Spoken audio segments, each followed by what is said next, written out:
маҳмадбоқирро дар ҷомеаи Бадахшон яке аз шахсони бисёр хавфноктарин ба шумор меравад ва дар озодӣ будани ӯ албатта ки таҳдид ба саломатӣ, ҳаёт ва зиндагии ҳар шахс буда метавонад.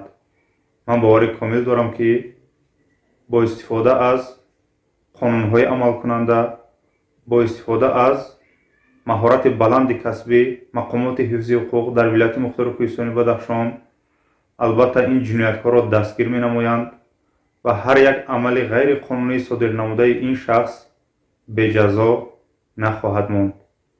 ин амалест ки мо дар ҷумҳурии Тоҷикистон зиёда аз 130 000 нафар омӯзгор дорем ва ин амал фикр мекунам ки барои ягон нафар аз омӯзгорон қобили қабул нест, боиси маҳкумият аст.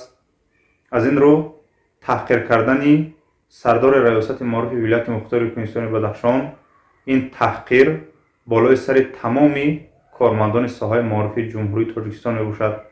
аз ин хотир кормандони соҳаи маъриф ин амали ғайриқонунӣ ва разилонаро маҳкум менамоем ва ҷонибдори он ҳастем ки ҳар ки ба шахсияти омӯзгор чунин амали ғайриқонунીро раво мебинад, бигзор ки дар доираи қонунҳои амалкунанда ҷазо бинад.